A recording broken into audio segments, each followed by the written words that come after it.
예, 안녕하세요. 월요일 역전의 용사들 진행을 맡은 황현실 앵커입니다. 오늘 함께 하실 분들 소개해드리겠습니다. 김지호 더불어민주당 대변인. 반갑습니다. 네, 장용진 르포닷컴 대표님 나와 계십니다. 네, 안녕하십니까. 반갑습니다. 반갑습니다. 네, 그리고 스피스에 떠오르는 대표 주자. 저 이제 이경희. 떠오르나요? 떠오르고 싶습니다. 예, 이경입니다. 이경희. 와. 아직 못 떠오르는 거죠? 아니, 열심히 하겠습니다. 방송이 들어가기 한 5초 전까지만 해도 계속해서 뭔가 취재하시고 이렇게 열정적으로 하실 수가 없어요. 근데 하나도 이렇게, 어. 이렇게 대단한 게 없어서 죄송할 따름입니다. 열심히 하겠습니다. 아, 예, 오늘도 기대하겠습니다. 네. 오늘 첫 번째 주제는 박성재 관련한 첫 공판 오늘 있었습니다. 서울중앙지법 형사합의 33부 이진관 부장판사가 맡고 있죠. 박성재 내란 중요임무 종사 혐의 그리고 직권 남용 혐의에 관련해서 오늘 첫 공판이 열렸는데요. 요거는 영상 보고 와서 이야기 나누도록 하겠습니다. 12.3 비상계엄의 피고인은 왜 반대를 했습니까? 제가 그 당시에 법률적으로 하나하나 조항을 따져서 말씀을 드리지는 못했고 그 상황이 계엄으로 해결할 수 있는 그런 전국에 대통령께서 우려하는 여러 가지 문제점들을 해결할 수 있는 상황은 아니라고 우선 말씀을 드려서 계엄을 하는 것은 옳지 않다는 생각으로 계속 말씀을 드렸습니다. 그러면 비상계엄을 할 요건에 해당되지 않는다 그 말씀이신가요? 그 부분을 법률적으로 하나하나 따져서 말씀드리지 못한 부분은 그 당시에 말씀을 듣고 너무 당황해서 제가 그 하나하나를 따져서 말씀드리지 못한 부분은 대단히 아쉽고 유감스럽게 생각합니다. 근데 방금 답변하신 내용 중에 보면 비상계엄을 할 상황이 아니다 이렇게 말씀하신 거잖아요. 그러니까 계엄을 하는 게 옳지 않다는 생각과 그걸 말려야 된다는 생각이 제일 앞서서 하시면 안 된다는 생각을 했었고 제가 말씀드리는 부분은 조문에 조항이 어떻고 하는 부분을 하나하나 따져서 말씀드리지는 못했다는 말씀을 드립니다. 아, 이진관 부장판사 그냥 송곳 질문을 계속해서 박성재한테 하는데 약간 거짓말하고 있는 게 좀 느낌이 오지 않습니까? 거짓말하는 것 같아요. 비겁한 얘기를 하고 있는 거죠. 그러니까 예. 본인이 글쎄 좀 찜찜해서 반대를 해야 되지만 반대를 안 했다 뭐 이런 식의 얘기를 하는데 반대를 해야 되지만 반대를 못했다라고 하는데 사실은 저 얘기는 찜찜하지만 범행에 가담했다는 말이거든요. 실제 우리가 볼 때는 그렇습니다. 그러니까 얘가 분명히 이거 계엄 이거 안 되는 건데 법률적으로 좀 안 되는 건데 하지만 여기서 반대했다가는 윤석열한테 얻어 터지겠지. 그러니까 그냥 여기서 그냥 대충 모르는 척 끌려나가자 뭐 이런 식의 얘기였다고 저는 그렇게 보거든요. 느꼈습니까? 그러니까 사실상 이거는 소극적인 가담이거나 아니면은 이 사람은 부작위범에 해당이 되는 거죠. 법무부 장관은 대통령이 불법을 저지르려고 하면은 저지해야 될 법적인 의무가 있는 사람입니다. 그런데 그 의무를 이행하지 않았기 때문에 이 사람은 부작위죄 적어도 부작위죄는 저지르게 된 거죠. 근데 그 사후에 한 행위들을 보면은 부작위범도 아니라 이 사람은 적극 가담범이 되는 거죠. 예. 강지호 기자가 저기 현장에 있었습니다. 어. 그러면 저 기사가 나오자마자 저는 강지호 기자 바로 인터뷰. 강지호 기자. 강지호 2분 뉴스 기자. 예, 예. 네, 근데 오늘 출연이 아니기 때문에 이제 제가 따로 인터뷰를 했었는데 이진관 부장판사가 계엄에 관련돼서 반대했느냐, 뭐 반대 주장한 것이 맞냐라는 이런 계속 질문, 뭐 요건에 맞느냐 이런 질문을 8번을 합니다. 8번. 질문 간단하게 말씀드리면 주장에 반대한 거 맞냐? 첫 번째. 두 번째, 왜 반대했느냐? 세 번째, 그러면 그 요건에 해당되지 않는다는 않았단 얘기냐? 말이냐. 이런 얘기인 거죠. 그리고 비상계엄 할 상황이 아니라는 얘기냐? 그때는 당시 그랬는데 그 지금도 그렇게 생각하느냐? 뭐 이런저런 그 비상계엄 관련돼서만 8번을 질문합니다. 그런데 재판장에서 재판관이 이거를 질문 하나를 꼬리에 꼬리를 물어서 8번을 질문하는 경우는 굉장히 이례적인 겁니다. 이례적이죠. 매우 이례적인 거죠. 강지호 기자가 지금까지 들어갔을 때 이런 경우를 한 번도 본 적이 없다라고 합니다. 그런데 답변은 다 동일합니다. 답변은 동일하게 아까 말씀 그 얘기 들었죠. 요건에 그 조항을 하나하나 따져서 내가 반대하지 못했다. 그렇지만 나는 반대했다. 그렇지만 내가 조항을 하나하나 따져서 강력하게 주장하지 못해서 송구하다. 뭐 이렇게 얘기를 하고 있는 예. 거예요. 매우 비판을 받아야 될 상황인 거죠. 근데 예. 이제 본인이 그 집요하게 질문을 받다 보니까 그 박성재 전 법무부 장관이 그래도 재판 관련된 관련된 사람이기 때문에 당황한 기색은 얼굴 표정은 없었으나 상당히 당황했었다. 상당히 당황했다. 매우 당황했었다. 아하. 그래서 말을 우물쭈물했었다라는 것이 아. 현장에서 나온 얘기입니다. 그러니까 법적인 근거를 매우 들어서 비겁해요. 반대하지는 않았지만 본인이 반대했다고 주장을 했는데 이진관 부장판사가 8번이나 강조해서 질문을 했다는 거는 이걸 굉장히 중요하게 보고 있다는 거예요. 하나하나 조항을 따지지 못했다라는 것이 아하. 키포인트예요. 그 말이 됩니까? 왜 그럴까요? 법무부 장관이에요. 무슨 문화부 장관도 아니고 그게 예. 말이 됩니까 지금? 근데 이진관 부장판사가 사실 이걸 알고 있잖아요. 박성재 전 장관은 구속이 안 됐습니다. 구속이 안 될 때 그 사유가 뭐라고 이야기를 했냐면 법원에서 일상적인 업무를 진행을 한 거다. 이게 법적으로 문제가 있는지를 인식하지 못한 채 지시에 따라서 업무를 했다. 이렇게 얘기를 했기 때문에 이진관 부장판사가 이에 대해서 반대 신문을 한 거나 다름없다. 저는 이렇게 봤거든요. 어떻게 보셨어요? 제가 봤을 때는 이진관 부장판사의 그 의도는 당신이 대한민국 법률을 총괄하는 법무행정을 총괄하는 행정의 최고봉인데 오. 아니 계엄이라는 엄청난 강제력이 있는 공권력이 동원되는 사건에 대해서 이것이 법요건에 맞는지 틀리는지 해석을 못했냐? 그리고 해석을 했으면 대통령이 불법 계엄 내란을 저질렀다는 것을 본인이 인지했을 텐데 왜 국무위원으로서 막지 않았냐?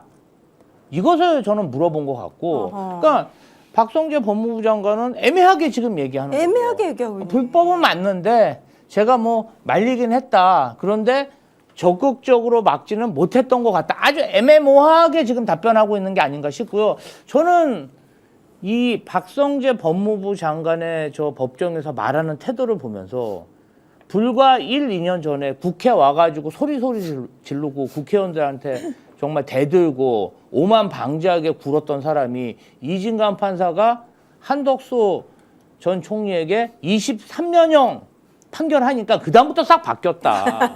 이 사람들, 이 내란 잔당들의 버르장머리는 무조건 그냥 20년형 이상의 판결이다. 이런 생각이 좀 들었고 일반인들도 그날 아무런 정보가 없어도 윤석열이 계엄 선포를 했을 때 전부 다 국회 가서 계엄군으로부터 우리 국회의원들 지켰습니다. 예. 일반인들도 이게 불법 계엄이고 우리 민주주의를 파괴하는 걸 알았는데 고위공직자, 법무행정을 총괄하는 법무부 장관이 그걸 못 말렸다는 게 말이 됩니까? 사표라도 던지고 나는 못하겠다 옷이라도 벗고 나와야 되는 거 아닙니까? 자, 여기 이진관 판사가 예. 박성재한테 여러 차례 무슨 박성재가 계속 말을 빠져나가잖아요. 이렇게. 아이고 뭐 그 당시에 그럴 경황이 없었다. 계속 경황이 없었다. 이렇게 얘기하니까 판사가 다시 물어요. 그래 경황이 없었다는 말인 것 같은데 그래서 지금 생각할 때 이게 12.3 계엄이 요건을 갖추었다 생각하느냐 그럴 만한 근거가 있었다고 생각하느냐라고 또 묻습니다. 이것도 보니까 한 3번 정도 계속 묻는 것 같아요. 법률적인 요건을 갖추고 있었다. 그걸 알지 못했다는 거냐. 그럼 법률적인 요건을 갖췄는지 안 갖췄는지 몰랐다는 얘기냐. 그렇다면 지금은 어떻게 생각하느냐. 계속 그런데 이 부분에 대해서 직답을 안 합니다. 비상계엄의 요건을 갖췄느냐. 답을 못 하는 거예요. 그러니까 이어서 말씀드리면은 이진관 이제 부장판사가 법적인 문제 때문에 계엄을 반대한 거냐 아니면 정치적 사망 때문에 반대한 거냐 넌 어떤 입장이냐 질문을 해요. 어떤 입장 얘기를 해야 되잖아. 예. 똑같습니다. 법률적 요건 조건 조항을 말을 못했다. 이게 똑같은 답변인 거고요. 또 말을 또 합니다. 정치적으로 그러니까 법적으로 문제가 없었지만 정치적으로는 계엄을 할 수밖에 없는 상황이었냐 아니면 법적으로 문제가 있는 거냐 다시 한번 묻습니다. 예. 근데 뭐라고 하냐면 나는 법률적으로 또 문제 그 조목조목 내가 조항을 말 못했다라는 얘기를 또 하면서 하시면 안 된다고 했다. 나머지는 저는 몰라요. 법무부 장관이 하는 얘기가 예. 계엄이었습니다. 내란을 일으켰던 거예요. 그런데 법무부 장관이 하시면 안 된다는 얘기는 제가 했어요. 그렇지만 나머지 내용을 제가 잘 알지 못합니다. 예. 아주 있을 수 있는- 미꾸라지처럼 아니, 있을 수 있는 그러니까요. 미꾸라지고 뭐고 이건 진짜 어떻게 이런 사람이 법무부 장관을 할 수 있습니까? 윤석열 정권이었기 때문에 가능하다. 이 사람도요. 아까 우리 김지호 대변인께서 하시는 것처럼 이 사람도 한 20년 이상 때려야 돼요. 그래야지 예. 정신 차립니다. 그래야 기억이 날 것 같고 예. 과거에 윤석열 내란 수괴가 재판정에서 증언했죠. 내가 말이야 계엄을 저질렀을 때 어느 국무위원 하나 말리는 사람이 없었다. 좀 이렇게 잘 이야기해주고 말렸으면 내가 이렇게 불법 계엄을 안 저질렀을 텐데. 그러니까 벌써 내란수계 다 나왔네. 얘기했어. 뭐 도둑질도 콩짝이 맞아야 하는데 이미 내란수계가 다 토설을 했고, 제일 중요한 건 그런 것 같아요. 이 박성재 법무부 장관이 우리 대한민국의 일국의 법무행정을 어떤 관할하고 지휘하는 그러한 리더가 아니라 집사 법무부 장관. 김건희 집사 법무부 장관이었어요. 까라면 까고 가라면 가고 오래 먹고 먹으려면 먹고 뱉으려면 뱉는, 거기에 가스라이팅에서 노예 생활을 하다 보니까 저는 그럼 시키면 시키는 대로 하지 않았을까. 근데 시키면 시키는 대로 했는데 이거 내란자한당으로 20년형 받을 것 같으니까 이제야서 허둥대고 있는 게 아닌가. 그래도 박성재 법무장관 그 얘기 했잖아요. 김건희 씨한테 자기가 답변한 건 없어. 문자를 일반적으로 김건희 씨가 보낸 거지. 예. 나는 거기에 답변하지 않았다. 뭐 그런 변명을 했습니다. 참 비겁하죠. 이게- 모양 빠집니다. 이게 이제 법률적으로 보면은 이게 있습니다. 그 범죄가 성립을 하려면은 행위가 있어야 돼요. 두 번째는 그것이 불법이라고 하는 법률이 있어야 돼요. 예. 세 번째는 고의가 있어야 됩니다. 고의가. 법을 어기겠다라는 일정한 행동을 이제 의도적으로 그 행동을 했다라는, 그러니까 실수를 할 수도 있고 무의식적으로 할 수도 있잖아요. 근데 무의식이 아니라 의도적, 고의적으로 했다. 이런 행위가 있어야 이런 거 있어야 되는데, 지금 박성재 장관이 하는 얘기는 바보 코스프레예요. 그렇지. 나는 고의가 없었다라고 주장하는 겁니다. 그래서 예. 나는 무죄라고 주장하는 거죠. 이게 단순히 없었다라고 주장하냐, 이게 이제 법률적인 어떤 근거를, 어떤 그 기술을 가지고, 지식을 가지고 10분 악용을 하고 있는 거죠. 근데 여기서 중요하게 짚고 넘어가야 될 것이 있습니다. 고의는 구체적으로 드러나야 돼요. 외부적으로 드러나야 되지 고의를 인정하지, 드러나지 않을 때는 고의를 인정 안 합니다. 다만 고의를 추정하는 경우가 있어요. 너 고의 있는 거나 다름없어. 그게 먼저 보통 우리가 부작위라 그러기도 하고 뭐 비필적 고의 이렇게 얘기도 하긴 하는데, 이게 뭐냐면 의무가 있는 경우예요. 그 사람이 의무가 있는 경우. 그러니까 법률적으로 이 사람은 뭔가 해야 될 의무가 있는 경우. 예. 그다음에 도덕적으로 그렇게 해야 될 의무가 있는 경우. 이런 경우에는 고의를 추정을 합니다. 그게 이제 부작위 범위 될 수도 있고, 어떤 경우에는 미필적 고의가 될 수도 있는데, 미필적 고의는 내가 알긴 알았는데 그래도 크게 잘못되게 하겠어?라는 게 미필적 고의거든요. 그러니까 미필적 고의와 부작위가 좀 애매합니다. 아무튼 요렇게 추정을 하는 방법이 있는데, 한덕수의 경우는 이 부분이 인정된 거예요. 그러니까 지금 이진관 판사가 자꾸 이 부분을 추궁을 하는 겁니다. 너 좋은데 너 의무가 있잖아. 법무부 장관으로서 대통령의 불법을 막아야 될 의무가 있잖아. 근데 왜 의무를 이행 안 했니? 이 얘기를 자꾸 묻고 있는 거죠. 거기에 대해서 이제 박 전 장관은 법률적으로 하나하나 그 조항을 따져서 얘기하지는 않았지만 반대했다 이렇게 주장하고 있고요.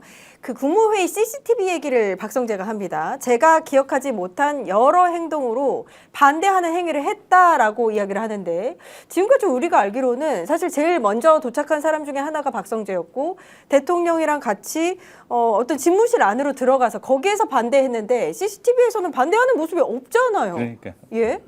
아니, 그러니까 상식적으로 이런 난리가 난 거 아닙니까? 네. 거의 전쟁에 준하는 사태가 발생했으면 아무리 몰랐다고 하더라도 본인이 이게 평시에 이런 계엄을 저질렀으면 이것이 불법이라는 것을 누구나 다 알 수 있었는데, 본인만, 법무부 장관만 몰랐다는 거잖아요. 그 말이 됩니까?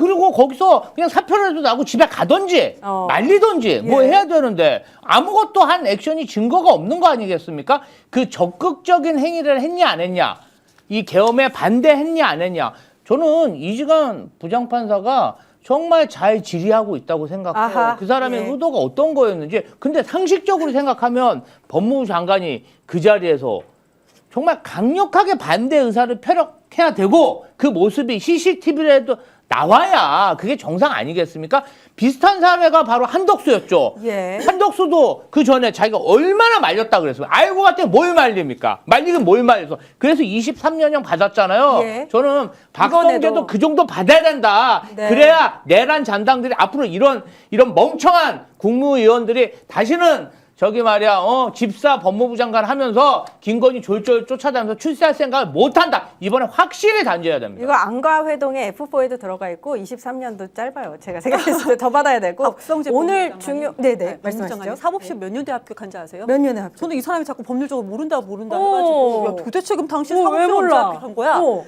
이분 20세기 합격하신 분이에요. 이 40년 전에 1985년도에 아 그리고 예. 40년 동안 예. 여기에서만 밥을 먹고 그렇지. 살았어요. 예. 그런데 내가 법률적 조항을 모른대. 검색할 수 있잖아요. AI도 많은데 요즘에. 아니 근데 우리 나는 일반 법률적으로 몰라. 국민도 이게 불법 그리고 게임인가 서울 알고 갔는데. 고검장까지 맡은 전통 검사예요. 이 사람. 그럼요. 예. 빠져나가는 것도 너무 비겁합니다. 아니 40년이면 우리 나이로 따지면 우리 태어나서 지금까지 검사하는 거야 지금. 그런데 내가 척하면 법률을 척 모른다. 알아야지. 근데 난 법률을 모른다 이러고 있어요. 아 뒤집어질 일입니다. 이게 사실은 법률을 모른다고 하는 게 엉터리인 것이 이 사람이 지금 계속 CCTV와 관련해 가지고 내가 CCTV에서 보시듯이 반대하는 행위 나도 모르지만 했다라고 이렇게, 예, 하죠. 주장하고 근데 있죠. 아무리 봐도 우리는 그게 안 보이잖아요. 오. 이게 뭐냐면 우기는 겁니다. 근데 우기는 것도 가끔은 통해요. 아 사실 이게 명확하진 않잖아요. 했는지 안 했는지 애매한 부분이잖아요. 그러니까 우기면 돼. 우겨요. 자꾸 우겨요. 그러면은 우기는 게 어떻게 통하더라고요. 아, 내가 그랬다는데 누가 뭐라 그럴 거야. 그러니까 우기면은 증거가 통한다라는 거, 없으니까. 예, 우기면 통한다는 걸 이 사람들이 아는 거예요. 아. 이게 역시 법 기술입니다. 이게 전략이군요. 그러니까 이 사람이 지금 바보 코스프레 하는 것도 법 기술이고, 우기는 것도 법 기술이에요. 그리고 지금까지 모른다 부인했던 것도 다 법 기술인 겁니다. 그래야지 빠져나가는 거예요. 빠져나갈 수 있는 모든 법 기술을 다 동원하고 있는데 재밌는 거 그거 한덕수도 똑같이 했고요. 맞아요. 지금 이상민도 똑같이 하고 있어요. 자, 여러분 오늘 재판에서 중요한 장면이 하나가 있었어요. 당시에 계엄 직후에 법무부에서 그 간부급 회의가 열립니다. 실국자급 회의가 열렸는데 여기에서 바로 사표를 내고 나왔던 류혁 전 법무부 감찰관이 오늘 증인으로 나왔거든요. 요거는 영상 보고 와서 이야기 나누겠습니다. 처음에 들어갔을 때 상황을 다시 한번 말씀드리면 제가 반대쪽에 가가지고 자리를 양보해 주는 걸 보고 바로 그 자리에서 제가 사실 피고인이 하고 있는 얘기를 끊었습니다. 장관님 이게 개헌 관련 회의입니까? 그랬더니 저 피고인이 했던 얘기가 네 그래요. 제가 흉내도 그대로 낼 수 있습니다. 죄송합니다만 네 그래요. 그래 저도 할 말이 있죠. 저는 뭐 준비를 하고 갔으니까. 장관님 저는 이게 만약에 개헌 관련 회의라 그러면 저는 이거 참석할 생각 전혀 없고요. 그리고 명령이나 일체 지시 같은 거 내려와도 따를 생각 없습니다. 그러니까 저 오늘 그만두겠습니다. 나가서 사표 쓰겠습니다. 그렇게 하세요. 보통은 박성재 전 장관이 계엄에 지금 반대하는 입장이었으면 네. 본인과 함께 일했던 실국장급이 지금 사표 내겠다고 얘기하면 잠시만 우리 이거 논의를 하고 이걸 막을 수 있는 방법을 논의라도 해보자 이렇게 얘기하지 그렇죠. 않았을까요? 그게 맞는 거죠. 본인도 바로 그러면은 받았잖아. 국무회의 할 때 뉴욕 법무부관처럼 그렇게 했어야죠. 또 본인 다 따르고 와가지고 아니 밑에 근데 사실 좀 그런 것 같아요. 저 뉴욕 씨가 만약에 그때 수능했다면 아마도 박성재 법무부 장관의 계엄 관련 반역 행위가 정말 더 많이 진행이 돼서 뭐 낱낱이 단죄를 받았을 텐데 아마도 뉴욕 법무관이 저런 모습을 보이니까 그때 좀 멈칫한 것 같아요. 멈칫했을 것 같아요. 제가 봐도 그런 것 같아요. 그러니까 저런 사람들이 직급이 낮아도 저렇게 죽기를 각오하고 덤비면 위 사람들이 이게 정말 잘못된 일이구나 인지를 할 수 있잖아요. 네. 그럼 윤석열한테 인지를 시켜요. 윤석열 그래서 한탄하는 거 아닙니까? 국무위원 중에 한 사람이라도 이거 잘못하면 저희 다 붙들려 갑니다. 한 사람이라도 얘기를 해줬으면 내가 다시 생각했을 때 지금 생각해보면 참 잘못했다 이런 얘기 하는 거 아니겠습니까? 예. 지금 사실은 박성재 법무부 장관이 구속 안 된 것도 뉴욕 법무관 때문이에요. 저는 그렇게 봅니다. 그렇게 보세요. 왜요? 아니 그때 만약에 가만히 있었으면 이상한 짓을 했을 거 아닙니까? 이상민이나 예. 윤석열처럼. 근데 그때 뉴욕 법무관이 저렇게 제동을 거니까 더 이상 나가지 못한 거죠. 그러니까 뉴욕 감찰관이 나가고 나서는 간부회의가 그대로 진행이 되기는 했어요. 근데 이제 뉴욕 감찰관님 이야기로는 박성재 정 장관의 방금 영상에서 보신 네 그래요 이런 말투 있잖아요. 그날 처음 봤다고 해요. 그렇게 화내는 모습, 당황한 모습은. 그러니까 본인도 예. 한쪽 편에서는 이게 범죄가 된다. 심지어 이것이 내란에 해당된다는 걸 알고 있는 알고 거죠. 있는 거예요. 알고 있으면서 그러니까 모두 다 이 범죄에 그냥 자기처럼 찜찜하지만 다 동참해 주기를 바랬는데 뉴욕제가 갑자기 어깃장을 놓네. 이런 나는 뭐 하고 싶은 한 줄 알아? 이런 식의 반응인 겁니다. 전 방금 뉴욕 그 감찰관이 하는 말씀 보면서 음성 지원되는 듯한 느낌마저도 들었어요. 예. 왜냐하면 저 박성재 저분이 가끔 국회에 나와서 저런 식으로 굴었어요. 이렇게 마치 태도도 그래요. 지금 법정에서는 안 그렇습니다만 이분이 국회에 나와가지고는 턱을 약간 들이밀어요. 그러면서 왜요? 어쩌란 말입니까? 이런 식의 태도였거든요. 아마 그와 비슷한 태도를 보이지 않았을까. 근데 한편으로 가만 생각해 보면 그날 법무부 고위 간부들 중에 뉴욕 감찰관 같은 사람이 한 명밖에 없었다는 겁니다. 아니 전체를 통틀어서 한 명밖에 없었어. 그러니까 여기서 보면은 검사들이 뭐 법률가이기 때문에 뭐 경찰보다 낫고 뭐 그래서 경찰을 통제해야 되고라고 하는 지금 검찰 개혁과 관련된 숱한 논리가 얼마나 허무맹랑한 얘기인지 허구인지 여기서 그대로 드러난다. 볼 수 있겠습니다. 박성재 법무부 장관이 개엄 당시에 한덕수 국무총리나 이상민 전 행안부 장관처럼 뭔가 실행할 수 있는 역할은 아니었던 것 같아요. 거기에 국무위원으로 참여하는 정도. 그런데 지금 우리 계엄이 국민들의 저항에 의해서 저지가 된 거잖아요. 만약에 박성재 법무부 전 장관이 만약에 계엄에 성공했다면 그 이후에 그럼 계엄에 저항했던 내란에 저항했던 국민들의 재판의 모든 역할을 할 겁니다. 근데 이 사람이 내란에서 본인이 소극적인 역할을 한 것이 아니고 내란 당시까지는 본인의 역할이 크지 않았다.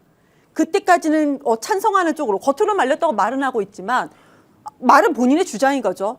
찬성하고 이후에 많은 사람들이 저항한 많은 국민들, 국회의원들 얼마나 뭐 방송 관계자들 관련돼서 전부 다 재판이 이루어지지 않았겠어요. 그때 당시에. 예. 그때 큰 역할을 하려고 준비하고 있었다고 생각합니다. 그렇기 때문에 저는 20년에서 내려야 된다. 선고 내려야 된다. 그렇게 말씀을 계속 드리는 겁니다. 저는 조금 결을 달리하는데 박성재 전 장관은 중요한 역할을 맡았어요. 계엄에서. 그러니까 출국금지 팀도 마련을 했었고 법무부 쪽에서 그 주요 인력들을 이 계엄에 준비하고 있는 쪽으로 인력들을 보내는 것도 준비를 했었고. 아니 그러니까요. 예, 제가 말씀드린 구치소, 건 구체적으로 수용력도. 되게 맞아 그런 예. 거 포함해서요. 그러니까 일부에서는 그래요.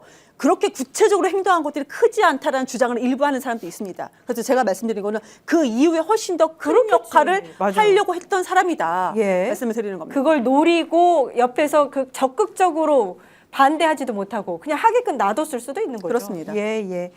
뭐 박성재 관련해서 첫 공판 혹시 더 이야기 나누실 거 있으세요? 없으십니까? 그럼 뭐 여기까지 하고요. 요거 여기 좀 짚, 요 이슈를 마지막 하나 짚고 네, 넘어갈게요. 짚고 가시죠. 간혹 가다가 제가 이제 이런 거 예. 설명을 할 때 제가 뭐 영어를 잘 못합니다만 예. 영어 얘기를 잠시 들어요. 법무부 장관을 우리나라에서는 저스티스 오브 디파트먼트예요. 저스티스. 그러니까 정의를 담당하는 그렇죠. 국가 행정부서라는 뜻입니다. 그러니까 정의를 지켜야 되는 사람이에요. 근데 정의를 지키지 않았죠. 그러니까 박성재는 유죄인 겁니다. 무조건. 예. 또 한 가지는 뭐냐면 미국에서 법무부 장관을 뭐라고 부르냐면 어토니 제너럴이라고 그럽니다. 이건 뭐냐면은 정부를 대신하는 정부의 최고 대리인이라는 최고 법률 대리인이라는 뜻이에요. 그러면은 이건 뭘 말하느냐? 대통령의 대리인이라는 뜻이거든요. 그러면 여기서 대통령이 불법을 저질렀을 때 노라고 말하지 않는다는 그 자체가 대리를 하겠다라는 얘기예요. 자, 여기서 이미 게임 끝난 겁니다. 예. 이렇게 정리를 하고요. 다음 이슈가 조금 어려운 이슈기는 한데 이제 들어가 봐야죠. 예. 지난 주말에 이걸로 굉장히 시끌벅적했습니다. 2차 특검에 민주당 추천 몫이 전준철 변호사라는 사람을 추천을 했는데 이례적으로 이재명 대통령이 특검을 조국혁신당에서 추천한 특검을 이제 임명을 했습니다. 그러면서 이거 왜 그러지 하고 있는 찰나에 이재명 대통령이 어떻게 이런 사람을 추천할 수 있느냐. 좀 불편해했다라는 보도가 나면서 이게 일파만파 커지고 있는 상황이었습니다. 요거는 이성윤 최고가 이제 전준철 변호사를 추천했다고 알려져 있는데 오늘자 뉴스 공장에 나와서 한 이야기를 좀 듣고 와서 관련 이야기를 좀 나눠보겠습니다. 법사에서 제가 그 추천 관련해서 잠깐 회의할 때 얘기한 적은 있는데요.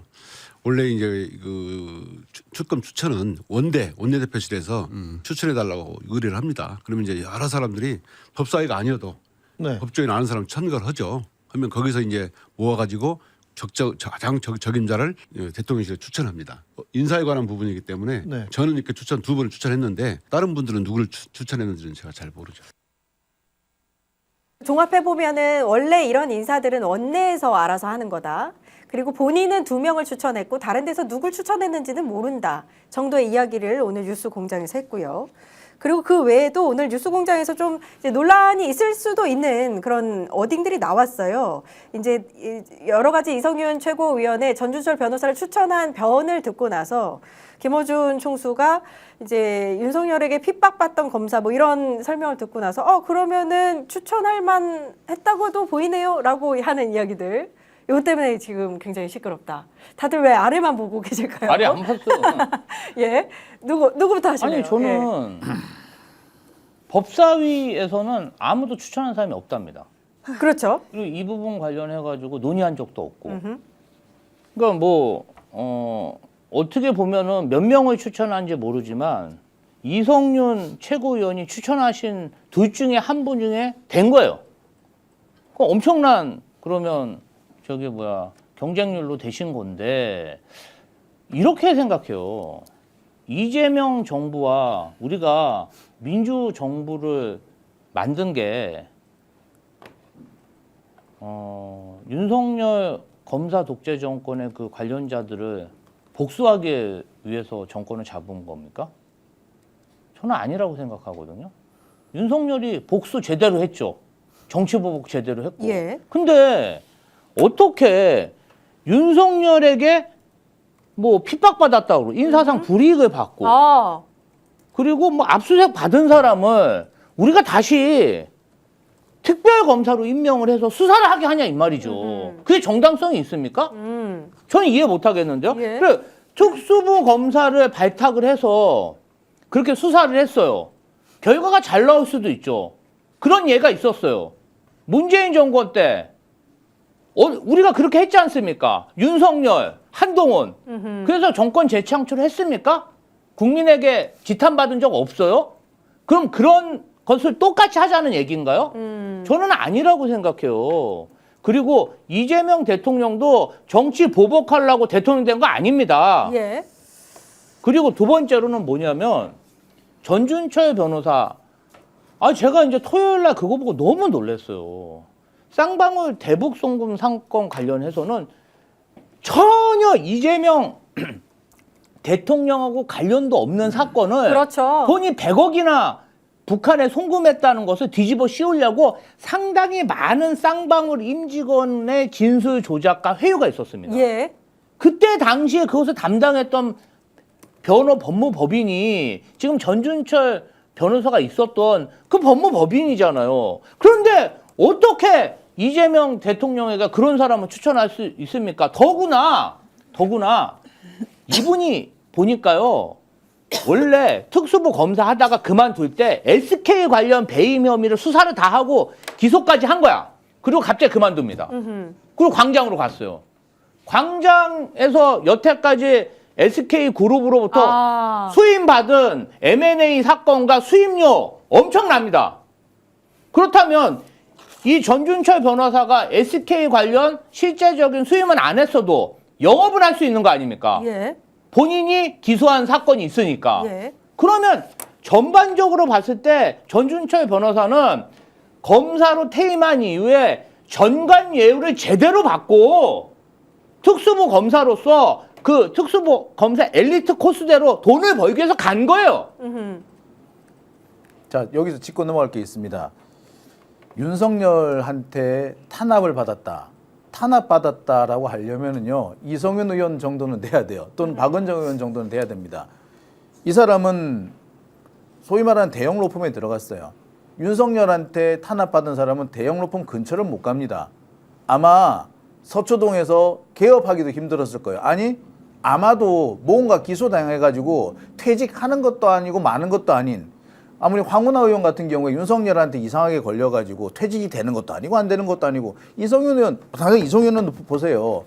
본인이 사표를 냈는데 사표를 안 받아줘가지고 사표를 뭐 징계를 해야 되네 마나야 하면 가지고 결국 못 나가, 계속 엉켜 있는 상태였어요. 만약에 거기서 그래서 기소까지 당했는데 기소 상태에서 그 유죄가 나오면요. 국회의원 됐다가도 국회의원직을 내려놔야 되는 그런 상황이 됐었거든요.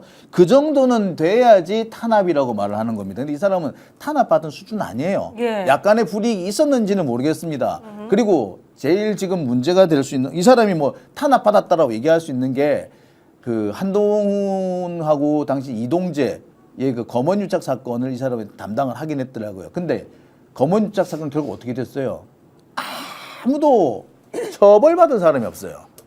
그리고 기소도 이동재 기자 한 명만 됐어요. 그래서 결국 무죄 나왔거든요. 그렇다면 이걸 제대로 수사를 했느냐? 솔직히 수사했다고 제대로 보기도 어렵죠. 그러니까 두 가지가 있습니다. 탄압받았다? 글쎄 약간의 불이익이 있었는지 모르지만 탄압까지는 어렵다. 두 번째, 수사 능력이 있다? 글쎄요. 제가 볼 때 수사 능력 의문입니다. 이 두 가지는 일단 짚고 넘어가야 돼요. 그다음에 예. 세 번째, 이분이 정말 그 대북 송금 사건에서 그 김성태를 도와서 진술을 조작하는 데 관여를 했느냐.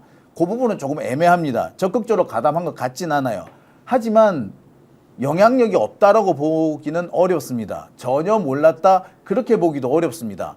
전혀 관련이 없다라고도 보기가 힘들다. 자, 이 세 가지를 놓고 보면 이분은 이도가 아니고 저도 아니고 애매한 사람인 거예요. 아하. 즉 달리 말하자면 이 사람은 이쪽도 저쪽도 확실하게 자리 든 게 아니라 발을 한쪽씩 살짝 담그고 있었던 사람이다. 따라서 이런 사람을 특검 후보로 추천한다는 자체가 사실은 틀린 겁니다. 예. 그런데 지금 이제 더 문제가 되고 있는 것 중에 하나가, 그러니까 이성윤 당시 서울지검장이 이 전준철 당시의 반부패 수사부장을 데리고 있었잖아요. 라인이었단 말이에요. 그래서 뭐 좋게 생각하고 의도가 있건 없건 추천을 했단 말이에요. 근데 네. 그게 왜 민주당 지도부에서 그 인사 라인이 검증이 안 되고 그대로 추천되는가? 이 부분이 저는 사실 제일 궁금한 지점 중에 하나거든요. 예. 그래서 이 부분 관련해서는 정청래 대표가 오늘도 최고위 끝나고 공개적으로 사과를 하고 앞으로 이 특검 관련해서 좀 검증이 미흡했던 것 같다. 다른 인사 추천이와 다르게 검증 시스템이 없었기 때문에 앞으로는 특검 추천도 검증을 제대로 하겠다. 이렇게 사과하면서 시스템 개선을 약속하셨습니다. 저는 좀 이런 생각을 해봐요. 이재명 대통령이 23년 9월에 단식 10일 차에 이 대북 송금 사건으로 수원지검에 출두해서 조사를 받습니다. 단식 10일 차에. 근데 그것도 모자르니까 단식 13일 차에 또 수원지검에서 불러갖고 대북 송금 사건 관련해서 조사를 하고 기소를 합니다. 대북 송금이 이재명 대통령에게 그런 사건입니다. 아니 그러니까 뭔가 잔인한 우리가 사건이었어요. 김성태나 뭐 쌍방울한테 돈이나 받고 밥이라도 한번 먹고 만난 다음에 뭐 이런 사건을 만들었으면 모르는데 아무 상관도 없는 사건을 네. 진짜 조작해갖고 만든 조작해서. 사건. 그리고 회사라는 곳에서 100억이 왔다 갔다 했어요. 그러면 임직원들이 그게 왜 쓰였는지 몰랐겠습니까? 그 수많은 임직원의 증언을 다 조작한 거야. 그러면 그때 당시에 가장 윤석열 정권이 서슬퍼라고 독재 정권이 기승을 부렸을 때 김성태라는 그 뭐 조폭 그 사채업자 출신의 그 범죄 저질스러운 기업가에게 대형 로펌 특수부 검사가 변호인으로서 한 게 도대체 뭐냐 이거죠. 이 무슨 양심수 변호한 겁니까? 예. 얼마의 수임료를 받았으며 저는 21년도 5월 달에 전준철 변호사가 윤석열 정권 때 사임한 것도 아니에요. 문재인 정권 때 그만둔 거예요. 그럼 그 이후로 광장에 가서 4년 동안 얼마 벌었는지 궁금해요. 예. 공직 후보자가 아니까 그건 밝힐 그게 없겠죠. 엄청 많이 받지 않았겠습니까? 이렇게 정관예우 받고 특검으로 해가지고 또 정의로운 검사. 이게 결국 누굽니까? 윤석열 한동훈 아닙니까? 예. 우리가 일제시대 때 친일파들 중에서요. 독립운동 하다가 친일파로 바뀐 사람 많아요. 그럼 그런 사람 다 독립운동가라고 합니까? 예. 저는 우리 민주당이 지난 3년 동안 계속 외친 게 뭐냐. 윤석열 한동훈 같은 정말 법조 카르텔, 검사 카르텔, 전관 예우 만들지 말자. 검사들만 잘 사는 세상 만들지 말. 이렇게 얘기했어. 근데 또 그 전관 예우 받았던 특수부 출신 검사를 그것도 다른 사건도 아니고 이재명 대통령 단식 중에 그냥 정말 생명이 오락가락할 때 그 사건에 관련돼 있는 변호사를 특검으로 임명했다는 것 자체는 저는 상식적으로 이해 안 갑니다. 오늘 되게 중요한 이야기가 하나 나온 게 있어요. 뭐냐면 매불쇼에서 김광민 변호사가 이 광장이라는 곳에 전준철 변호사가 있지 않았습니까? 근데 이 광장이 이재명 정부의 줄을 대기 위해서 굉장한 로비를 벌였다라는 이야기를 하는 장면이 나오거든요. 윤석열 요거, 정부. 예, 이재명 정부의 선을 대기 위한 여러 가지 작업들을 했다. 뭐 이런 발언들을 합니다. 요거는 영상 보고 와서 요거 관련해서 좀 얘기를 나눠보도록 하겠습니다. 제가 봤을 때는 광장에서 공격적으로 이재명 정부의 선을 대기 위한 작업이었던 걸로 보이고 그 과정 속에서 특검도 좀 로비를 하지 않았나 싶어요. 네, 그러면서 특히나 유재환 변호사와 이성윤 의원이 전주고 선후배입니다. 전준철 변호사는 이성윤 서울중앙지검장 시절에 데리고 있었던 부하 직원이었고, 그래서 이 친구 수사 잘하는 거 너도 알지 않냐, 한번 이렇게 써보는 게 어떻겠냐라고 해서 로비를 하지 않았나 싶고요. 로비하는 과정에서 대북송금 사건은 정말 발가락만 걸칠 거야, 이 정도 얘기했는데 그냥 통과되지 않았나, 이런 생각이 좀 들어요. 예, 요거는 어떻게 보셨어요, 이경 기자님? 뭐 저거는 추측의 영역입니다. 그러니까 뭐 저거는 취재한다고 물어봐도 이재명 정부의 그 로펌 광장이 줄을 대기 위해서, 그러니까 선을 대기 위해서보다 조금 더 노골적으로 줄을 대기 위해서 이렇게 로비를 했다라고 얘기해 주는 사람은 전혀 없죠. 근데 이제 그런 얘기까지 나온다는, 저런 추측성 발언까지 나온다는 것 자체가 저는 솔직히 정청래 대표 참 존경하거든요. 왜 그러냐면 다른 걸 다 떠나서 정치인에 대한 호불호는 다 있습니다. 그럼에도 불구하고 민주당에서 컷오프를 당해도 민주당을 끝까지 지켰던 사람이에요. 띄엄띄엄 3선 4선을 했어도요, 띄엄띄엄 이렇게 했던, 그렇게 지키기가 쉽지 않은 분이거든요. 그런데 지금 당대표 체제에서 인사 문제로 이렇게 공격을 받고 논란이 있고, 당내 민주당 내 당원들끼리도 서로 간에 막 좀 그 안 좋은 논란이 또 있는 거에 대해서 좀 저는 뭐 기자 입장이 아니고 전 민주당 이제 당에 있었던 사람으로서 참 좀 찹찹한 마음입니다. 그래서 저는 그런 생각이 들어요. 저런 논란은 뭐 제가 다른 거 관련돼서도 서민서 법률특보 관련돼서 취재를 한 바가 있지만 정당의 인사는 그 정당의 가치관을 국민들한테 보여주는 거잖아요. 그리고 이제 인사 메시지가 곧 당의 입장으로 우리가 많이 보여집니다. 예. 근데 당내 시스템으로 본다면은 우리 당의 어떤 가치관을 보여준다라는 생각은 솔직히 가지지 않는 것 같아요. 근데 국민들은 어떻게 바라보는지, 그러니까 뭐 인사 시스템이라고 우리가 비판은 하고 있지만 이 부분은 정말로 당에서, 내부적으로 당에서 이거를 철저하게 이번에 더 잘 알아야 되지 않나라는 생각이 듭니다. 예. 국민들은요, 정당의 인사를 그 당의 정말로 메시지나 입장으로 바라본다라는 점 분명히 확실히 기억했으면 좋겠습니다. 근데 아무튼 2차 종합특검이 얼마나 중요한 특검이에요. 여기 그 짚고 특검을- 아까 저기 우리 김광민 예. 변호사 하신 얘기를 좀 제가 몇 가지 해설해 드릴게요. 자, 김광민 변호사 몇 가지 중요한 얘기를 했습니다. 전주고 출신, 그다음에 광장, 그다음에 이재명 정부 이렇게 줄을 대고 얘기하고 있다라고 했죠. 예. 자, 이걸 제가 설명을 드릴게요. 죄송한 얘기입니다만 TK의 핵심되는 학벌이 있죠. 소위 말하는 경북고입니다. 경북고 라인이라는 얘기하죠. 언론계, 법조계, 경제계 다 있습니다. 자, 대구의 경북고 라인에 비견되는 것이 호남의 전주고 라인입니다. 이거는 뭐 당해본 사람만 알아요. 그 지역의 핵심 라인이네. 네, 전주고기는 정말 끌어주고 당겨주고 언론계에서 뭐 홍보를 해주고 뭐 언론계 사투리로 빨아준다 그러는데 그런 것도 해주고, 예, 그리고 정치권에서 끌어주기도 하고 경제계에서 좀 뒤를 봐주기도 하고, 주거니 받거니 하는 그런 형태가 제일 잘 만들어져 있는 데가 전주고입니다. 특히 이제 뭐 최근에 뭐 한 몇 년 동안 저축은행 관련된 뭐 비리가 계속 여러 개 터졌었는데 거기에 전주고 안 끼는 경우를 제가 본 적이 없어요. 자, 그런 게 한 가지 있고요. 두 번째, 광장입니다.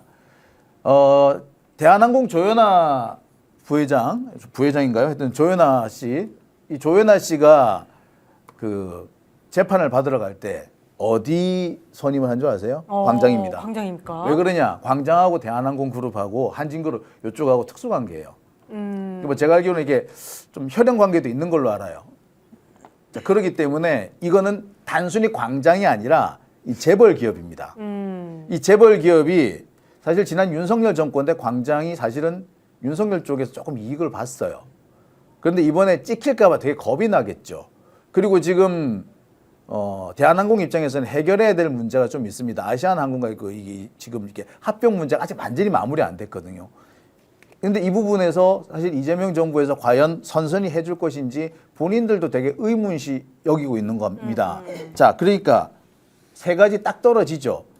단순히 광장이 이재명 정부한테 잘 보이려고 하는 게 아니라 자신들이 이해관계가 얽혀 있다는 거예요. 아, 이해관계가 네. 있다. 네, 그렇다고 본다면 자신들이 밀어 넣을 수 있는 사람이면 다 밀어 넣는 거죠.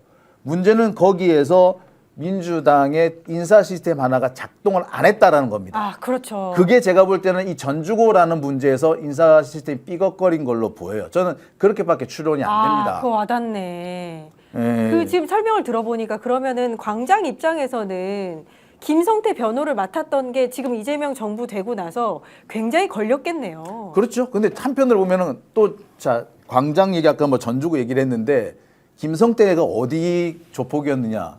전주 조폭이었어요. 아, 정말요? 예, 쌍방울이 원래 전북에 그 기반을 둔 대기업이었잖아요. 그 쌍방울을 이제 경영권을 탈취한 게 이제 김성태인데. 아, 그 또 하필 또 전주야. 네, 뭐 여기서 더 나갈 수 있습니다. 뭐 네. 취재가 되는 부분도 있을 텐데 너무 나가는 거라고 해서도 상관없고요. 그 정세균 의장이 전북 출신이죠. 네. 전주고 라인을 바탕으로 많이 활동을 하셨습니다. 그래서 대선도 나서셨죠. 중간에 그만두시긴 하셨지만 예. 이때 사실은 쌍방울이 상당히 후원을 한 걸로 돼 있어요. 자, 이렇게 놓고 보면 이게 왜 이번에 이 전준철 변호사와 관련해서 인사 시스템이 작동하지 않았는지 검증이 왜 안 됐는지 어떻게 보면 나옵니다. 이건 예. 지금 공격을 다루 그 정청래 대표를 향해서 지금 집중하고 있는데 아니에요. 이거는 정청래 대표 물론 책임져야 됩니다. 하지만 이거는 민주당 내부에 오래된 어떤 기득권 시스템이 움직였다. 예. 이 부분을 꼭 짚고 넘어가야 될 것 같아요. 취재 영역이긴 한데 이 광장이 이렇게 이재명 정부에게 어떤 선을 대려고 했다는 김광민 변호사 워딩 관련해서 좀 이야기를 나눠봤고요. 그리고 그런 의혹과 의심이 든다라는 걸로 정리를 하는 걸로 하겠고요. 지금 이경 기자가 취재한 게 있더라고요. 아까 전에 이제 네. 그 당의 인사 관련해서 얼마나 중요한 기준을 가지고 인사를 해야 되는지를 강조를 하셨는데 서민석 법률특보 관련해서 논란이 있는 거 그거 취재하셨죠? 아, 이게 자꾸 제가 이제 정청래 당대표 거 계속 그러니까 비판하는 것처럼 취재가 돼서 좀 마음 상당히 무거운데 그냥 취재 내용 팩트만 그냥 그대로 전달을 해드리겠습니다. 그러니까 서민석 변호사가 예. 정청래 당대표의 법률특보로 임명이 됐다. 근데 서민석 변호사는 누구냐? 이건 이제 기사가 된 바가 있습니다. 그러니까 이화영 전 부지사 관련돼서 그 이제 이재명 지사에게 대북 송금 관련 보고를 했다라는 것만 얘기를 해라라고 회유했던 그리고 이화영 전 부지사의 가족으로부터 배우자로부터 그래서 이제 그만 변호인직을 이제 그만하라고 얘기를 들었던 그 변호사입니다. 근데 그때 당시 그 제가 관련돼서 이화영 전 부지사 이제 백정화 씨라고 얘기하겠습니다. 뭐 여사라는 얘기는 굳이 이제 여기서는 하지 않고 백정화 씨하고 통화를 좀 했는데 그때 회유했을 당시에 이제 불렀죠. 근데 그 서민석 변호사가 박상용 검사라고 해서 연어술 파티 의혹의 당사자로 지목된 인물하고 직접 통화를 했답니다. 네. 그 자리에서 네. 통화를 막 하고 얘기가 다 됐다. 네. 그래서 이화영 지사한테 대북송 관련 보도를 했다고, 그러니까 보고를 했다고 그냥 막 이렇게 막 얘기를 했던 상황이었어요. 그런데 하나는 확인을 해야 됩니다. 지금 서민석 변호사가 뭐라고 했냐면 제가 이제 뒤에서 더 말씀을 이제 간단하게 줄이고 말씀을 드리겠지만 오늘 오전에 백정화 씨는 10시에 면회를 갔고 이후에 11시에 서민석 변호사가 면회를 갔다 왔다고 합니다. 예. 그리고 나서 백정화 씨한테 문자를 보냈어요. 나 그 이번에 지선에 출마를 하는데 근데 그 이화영 부지사와 오해를 풀었다. 서민석이 네, 예. 이런 문자를 보냈다고 해요. 그러니까 백정화 부지사 배우자에게 그러니까 이화영 예. 부지사인 백정화 씨한테 문자를 예. 오늘 보냈다고 합니다. 오늘 이제 낮에요. 오해를 풀었다. 네, 오해를 풀었다. 그러니까 이걸 확인해야 되잖아요. 그러니까 이게 정확히 오해를 푸른 건지를 확인은 이번 주에 한번 해보겠다. 이 면회가 수목금 중에 하나 있거든요. 변호사 면회를 좀 당길 수도 있고, 예. 이제 백정화 씨 면회를 좀 이렇게 변경할 수도 있는데 이걸 확인한 다음에 입장을 내겠다라는 오, 것까지가 예, 이제 예. 팩트. 거기에 더 붙여진 내용들은 있기는 있습니다. 오해라는 그래서 천천히 한번 표현을 쓰는 걸로 해보겠습니다. 봐서는 뭔가 억울한 점이 있다라고 뭐 이제 하는 건데 거기까지는 아직 확인을 못하신. 아니 그러니까 청주시장을 앞두고 예, 예. 이화영 부지사한테 그 서민석 변호사가 청주시장 예. 본인 앞두고 4번 정도 면회를 갔다고 합니다. 4번 정도 면회를 갔대요. 그럼 저는 그렇죠. 4번 정도 면회를 갔는데 그러면 뭐 오해를 풀었다는 얘기가 오늘 문자가 온 거잖아요. 근데 그 전에 그럼 이화영 부지사께서 그런 거를 그럼 얘기를 하지 않았느냐. 근데 얘기는 한 바가 있으나 어떻게 민주당에서 이럴 수 있지라는 생각까지는 했다고 합니다. 어떻게 민주당에서 이럴 수 있지? 그러니까 그 전준철까지는 이해하겠다. 근데 서민석 변호사도 그러니까 이화영 부지사의 그 변호사인 김관민 변호사도 그런 얘기를 계속 했었고 본인도 방송에 나와서 그런 얘기를 줄기차게 했는데 어떻게 당대표의 법률특보로 임명이 될 수 있지? 그래서 지금은 아직은 확인을 해야 되지만 이거는 이게 뭐지? 이게 뭐지? 이런 상황입니다. 자, 이 부분 좀 짚고 넘어가야 되는 부분이 있습니다. 네, 대표님. 자, 대북 송금 사건에 연루된 대북 송금 사건에서 김성태 혹은 검찰 쪽의 편을 든 걸로 보이는 변호사들. 변호사입니다. 예. 자, 전준철도 그러하고 서민석도 그러합니다.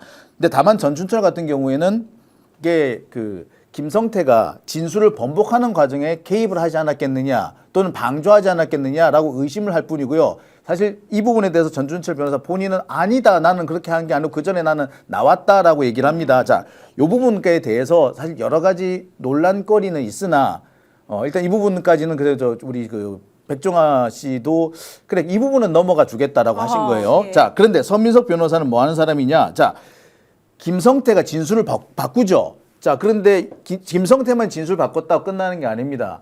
누가 진술을 같이 맞춰줘야 되느냐? 이화영이 맞춰줘야 되는 거예요. 자, 그래서 검찰이 집중적으로 이화영 지사를 회유, 협박, 압박합니다. 이때 소위 말하는 그 연어 술 파티가 있었던 거예요. 자, 근데 이화영 부지사가 계속 부인하고 거부하고 잘 버티고 있었는데 서민석 변호사가 나타나가지고 회유를 합니다.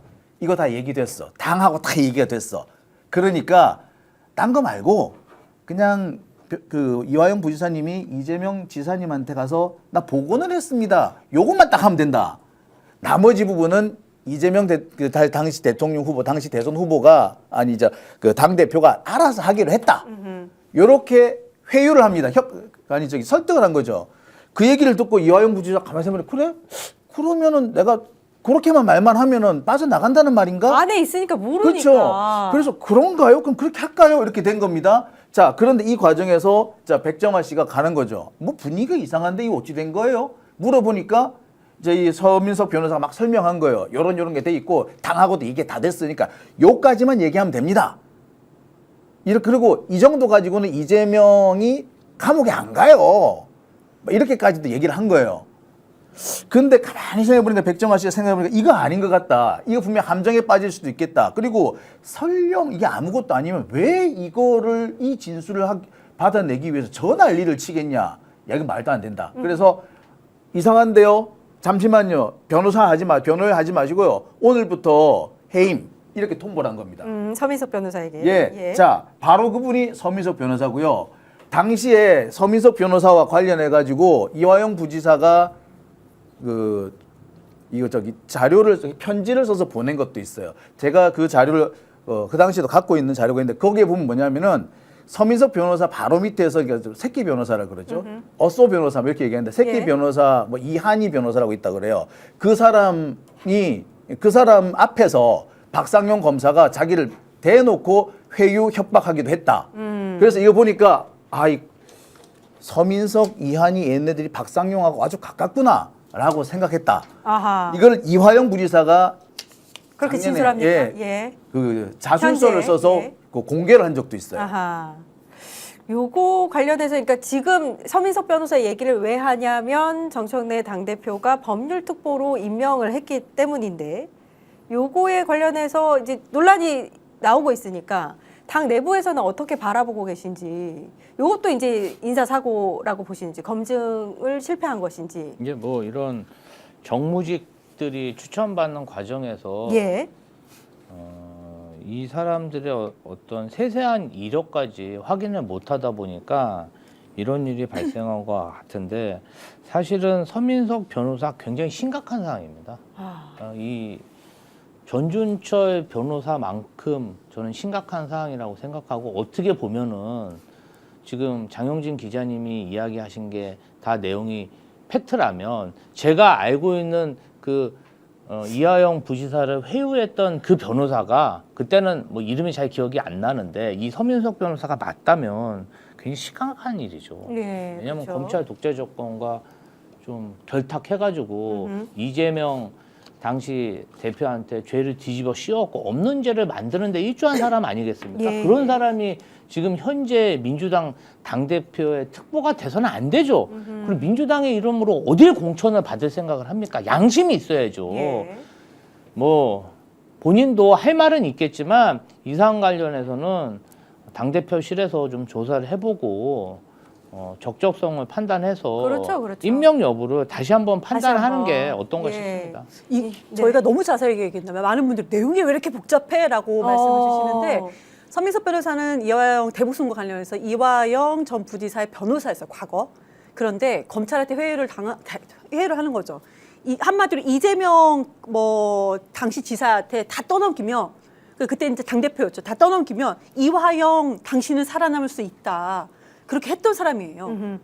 그렇게 역할을 해서 근데 그런 사람이 지금 현재 정청래 당대표의 법률 특보가 됐고 예. 지방선거에 출마를 한다고 하니까 그러면은 이화영 그 지사의 가족들은 이 부분에 대해서 깜짝 놀라고 민주당에 저희가 있는 것이 아니냐라는 예. 말까지 나오는 상황입니다. 예. 근데 저는 이제 자꾸 정청래 당대표 관련돼서 얘기를 하니까 마음이 좀 답답한 면이 있고 그리고 여기에 또 누가 이렇게 추천을 했냐 이런 얘기가 되게 많아요. 예. 근데 법률특보 같은 경우는 주변에서 많이 추천을 하죠. 근데 솔직히 선택은 당대표가 합니다. 자, 여기 특보이기 때문에요. 여기 뭐 팩트 얘기를 좀 하셔서 제가 작년에 썼던 자료를 제가 하나 가져왔어요. 여기 이 자료를 보시 혹시 카메라로 이화영 볼 수 있나요? 부지사의 예. 편지군요. 예, 작년에 제가 이제 제가 제 방송에서 썼던 자료인데요. 이거를 예. 제가 일부러 가지고 왔고요. 읽어드리겠습니다. 김성태는 박상용 검사 그리고 이땡땡 변호사, 이땡땡 변호사가 여기서는 이제 그 서민석 변호사의 어쏘 변호사입니다. 뭐 우리 새끼 변호사 이렇게 얘기하는데 그 변호사입니다. 그 변호사가 있는 자리에서도 형님 3, 4년 후에 제가 진실을 말할 수 있잖아요. 우선 이 순간만 좀 피합시다. 형님이 의리시킨다고 이재명이 살아날 수도 없어요. 형님이 화끈하게 도와주세요. 조사 지긋지긋하잖아요. 빨리 끝냅시다. 김성태가 이렇게 얘기를 합니다. 박상용 검사 앞에서. 그리고 이것을 이땡땡 변호사 그 서 변호사의 새끼 변호사입니다. 자, 그 다음에 이렇게 또 있습니다. 나는 김성태가 박상용 검사 이땡땡 변호사가 있는 자리에서도 대놓고 얘기하는 것을 보면서 검찰과 김성태 쌍방울 관련자들이 긴밀한 협력 구조에 있다는 것을 새삼 절감하였다.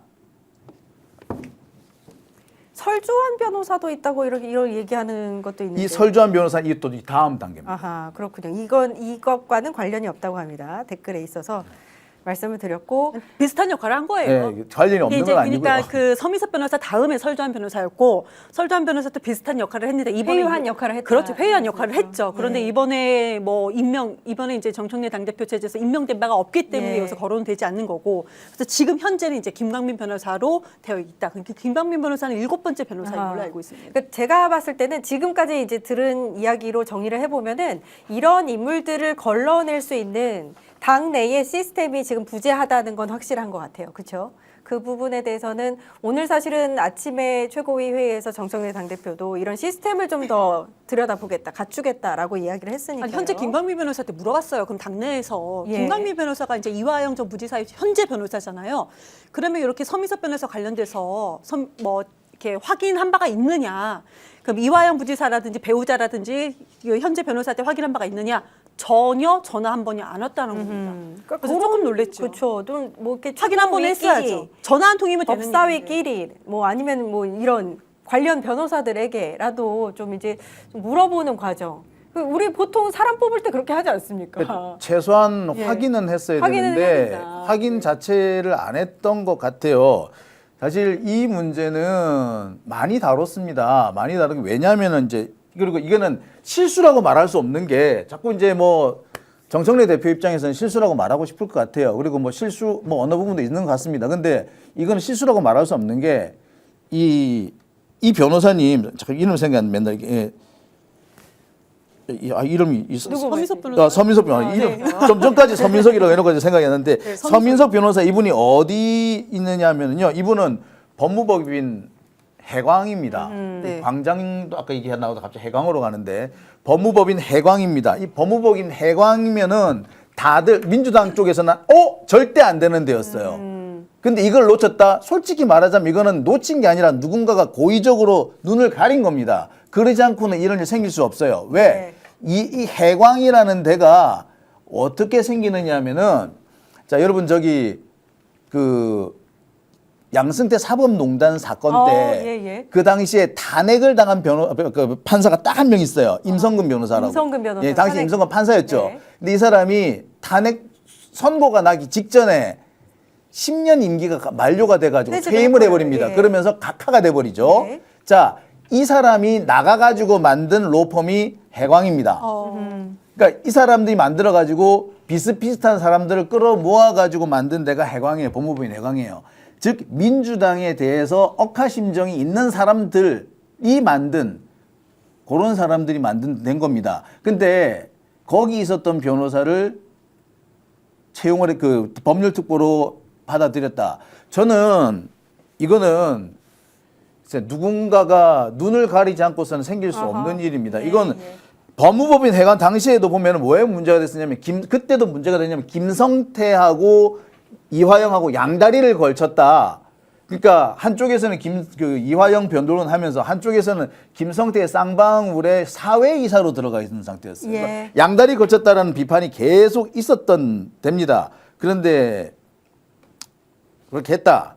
사실은 말이 안 되는 거죠. 알겠습니다. 지금 뭐 댓글에서 이제 당의 분열을 조장한다 이렇게 말씀하십니다. 걱정이 되실 것 같아요. 제가 봐도 그렇습니다. 민주당이 사실 이제 지선 앞두고 원팀이 되어서 뛰어도 지금 이제 모자랄 판에 이재명 정부 승리를 위해서 한 마음으로 뛰어야 되거든요. 그래서 지금 아마 이거 보시는 이 상황을 보시면서 이게 문제는 맞는데 이거 혹시 이러다가 큰일 나는 거 아닌가, 잘 하고 있는 이재명 대통령에게 뭔가 이제 부정적 영향을 끼치는 거 아닌가 이런 생각하시는 분들 걱정되실 것 같습니다. 그렇지만 뭔가 문제가 있는데도 그 문제를 덮고 가면 안 되잖아요. 오늘 그 부분에 대해서 한 번쯤 좀 생각을 해봐야 된다. 당 내에서도 생각을 해봐야 된다라는 마음에서 좀 짚었다.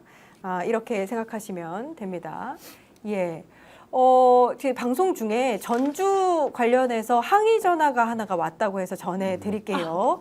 전주고등학교와 관련된 내용, 아까 광장과 관련 있다라는 내용으로 아까 이제 대표님께서 말씀하셨던 부분에 대해서 이게 이제 취재 과정에서 나온 내용, 아까 이제 말하고 나서 다 이제 취재 관련 내용, 의혹, 뭐 이제 얘기를 드렸는데 스픽스의 공식 입장은 아니라는 거 다시 한번 정리를 드립니다. 저희가 뭐 이걸 확정지어서 이게 맞다라고 말씀드린 건 아니고, 네, 취재 과정에서 나온 관련된 것들 말씀을 드렸다는 거. 스픽스가 인기가 많으세요. 집중적으로 이렇게 많이 보시기 때문에 또 저런 항의 전화를 주시고 또 항의 전화에 또 스픽스는 바로바로 이렇게 생방송 도중에 또 말씀을 주시니까 뭐 소통하는 방송이 아닌가 싶습니다. 민주당이요, 이렇게 위기가 사실 많았어요. 이런 때가 사실 한두 번이 아니었는데 네. 저는 그때마다 다시 자생력을 가지고 다 한마음으로 다시 일어난다는 걸 알고 있기 때문에 제가 사실은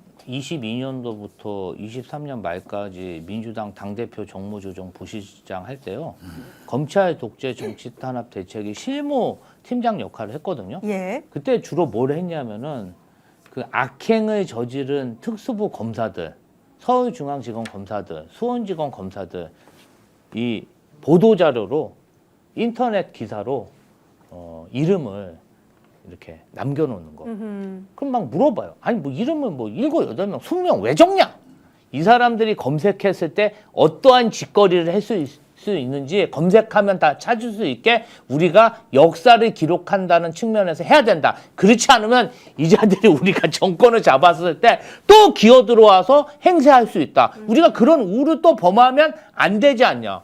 그러니까 저희가 그렇게 하니까 다른 데도 많이 하더라고요. 예. 그래서 저는 이런 일이 생길 수 있어요. 진짜로. 옛날에 이런 일이 더 비일비재했죠. 이 기회주의적 행태들. 그런데 우리가 잡아낼 수 있는 건 다 잡아내서 정말 민주정부에선 이런 기회주의자들이 정말 출세하고 이런 세상 만들면 안 되지 않겠습니까? 예. 아, 한동훈도 취재했는데 이거 참 어렵네요. 오늘 한동훈 얘기해야 되는데. 한동훈 뭐 15,000명 콘서트 난리 운집한. 났다. 그래갖고 대구 지역 제가 취재를 했잖아요. 아, 한동훈이 지금 아주 유력하게는 대구에 보궐로 뜬다. 대구 예. 이제 대구 경북 통합지사 나가는 것 때문에 좀 복잡하긴 해요. 그런데 예. 누군가 경선이 현 국회의원 되면 보궐에 뜬다.